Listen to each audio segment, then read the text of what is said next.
ఆంధ్ర ఒడిశా సరిహద్దులో ఈ తెల్లవారుజామున పోలీసులు మావోయిస్టులకు మధ్య మళ్లీ ఎదురు కాల్పులు జరిగాయి. నిన్న కాల్పులు జరిగిన మల్కాన్గిరి జిల్లాలోని రామ్గఢ్ పనస్పుట్ మధ్య అటవీ ప్రాంతంలోనే మరోసారి కాల్పులు చోటు చేసుకున్నాయి. ఎదురుకాల్పుల్లో 3 మావోయిస్టులు మృతి చెందినట్లు పోలీసులు ధృవీకరించారు. ఏఓబీలో మావోయిస్టుల కోసం గాలింపు కొనసాగుతోంది.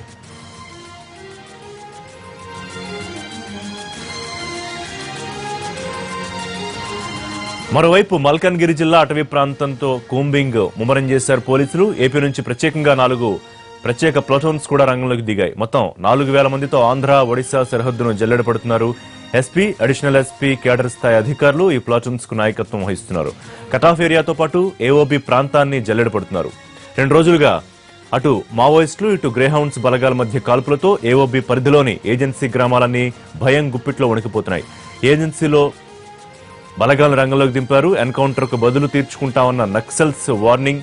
ఏఓబీలో తాజా పరిణామాలతో ఏజెన్సీ ప్రాంతంలోని అధికార పార్టీకి చెందిన పలువురు ప్రజా ప్రతినిధులు భయాందోళనకు గురవుతున్నారు. వీరిలో కొందరు రాజీనామాలు కూడా చేసినట్టు తెలుస్తోంది. అటు శ్రీకాకుళం జిల్లాలో భద్రత కట్టుదిట్టం చేశారు. మంత్రి అచ్చెన్నాయుడుతో పాటు ఏజెన్సీ ప్రాంత ఎమ్మెల్యేలకు భద్రత పెంచారు. తాజా పరిస్థితిపై మరిన్ని డీటెయిల్స్ మా కరెస్పాండెంట్ కోటేశ్వరరావు అందిస్తారు. కోటి, గత 2.5 దశాబ్దాలుగా ఇంత భారీ ఎన్కౌంటర్ ఎప్పుడూ చూడలేదని చెప్తూ ఉన్నారు. అయితే ఇవి ఎదురు కాల్పులా లేకపోతే కావాలని ఏకపక్షంగా జరిగిన దాడులా అనే దానికి సంబంధించి కూడా వాదన ఉంది. అయితే నిన్నటి నుంచి కూడా కూంబింగ్ కొనసాగుతోందా? తాజాగా జరిపిన కాల్పులకు సంబంధించిన డీటెయిల్స్ ఏంటి? ఋషి అనుకున్నట్లుగానే గడిచిన 2.5 దశాబ్దాలుగా అంటే 25 సంవత్సరాలుగా ఎంత పెద్ద ఎత్తున మావోయిస్టులు కోల్పోయిన పరిస్థితి ఏ రోజు లేదు. ఎందుకంటే మనం చూస్తే 2007లో జరిగినటువంటి మన నల్లమల్లో జరిగినటువంటి మాధవ్ ఎన్కౌంటర్ సమయంలో కూడా అంతమంది లేరు. ఎందుకంటే అప్పట్లో జరిగినప్పుడు కూడా 7 మందితో జరిగినప్పటికీ కూడాను పెద్దగా కోల్పోయిన పరిస్థితి కనిపించలేదు. ఆ తర్వాత ఇటీవల జరిగిన ఛత్తీస్గఢ్ మల్లోజుల కోటేశ్వరరావు చనిపోయిన ఎన్కౌంటర్లో కూడా అంత భారీ ఎత్తున పోలేదు. ఇక్కడ ప్రధానంగా ఏఓబీ ఆంధ్ర ఒరిస్సా బోర్డర్ మల్కనగిరి ప్రాంతంలో మాత్రం 24 మంది చనిపోయారు. అదేవిధంగా ఈ రోజు 3 చనిపోయారు. ఈ రోజు చనిపోయిన 3లో 2 మహిళా మావోయిస్టులు, 1 మావోయిస్టు, మొత్తం 3 ఉన్నారు. నిన్న ఈ రోజులో కలిపి 27 మంది మావోయిస్టులు ఉన్నారు. ఇక్కడ ఇంకొక విషయం ఏంటంటే ఎక్కడ కూడా ఇంతవరకు జరిగిన ఎన్కౌంటర్లో ఒకవైపు అగ్రనేతలు, అదేవిధంగా కింది స్థాయి క్యాడర్ ఇద్దరు కలిపి పెద్ద ఎత్తున కోల్పోయిన సందర్భాలు ఎక్కడా లేవు.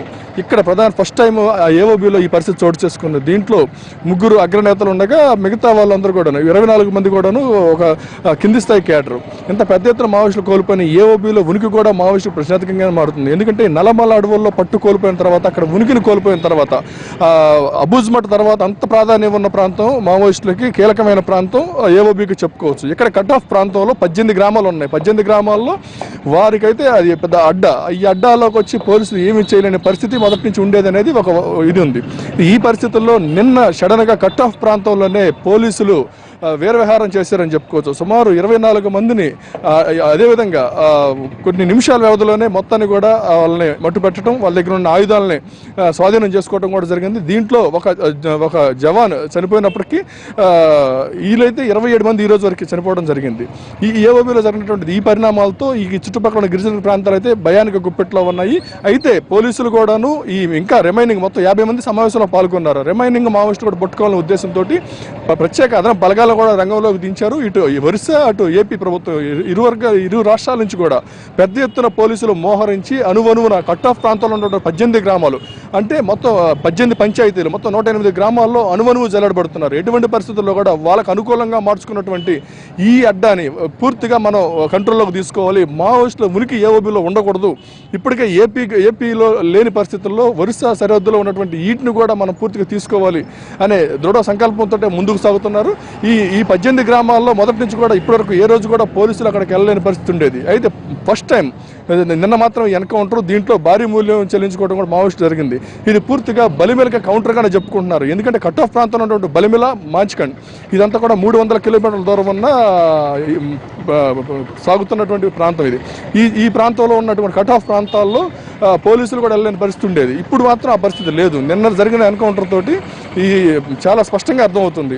అట్లానే నిన్న కొంతమంది గాయాల పాలయ్యారు మావోయిస్టులు. వాళ్ళందరూ కూడా ఏ గవర్నమెంట్ ప్రైవేట్ హాస్పిటల్లో పోలేని పరిస్థితుల్లో, ఆర్ఎంపీ డాక్టర్లను ఆశ్రయించే పరిస్థితుల్లో, ఆర్ఎంపీ డాక్టర్ల దగ్గర కూడా పోలీసులు వాళ్ళ కంట్రోల్లో తీసుకోవడం జరిగింది.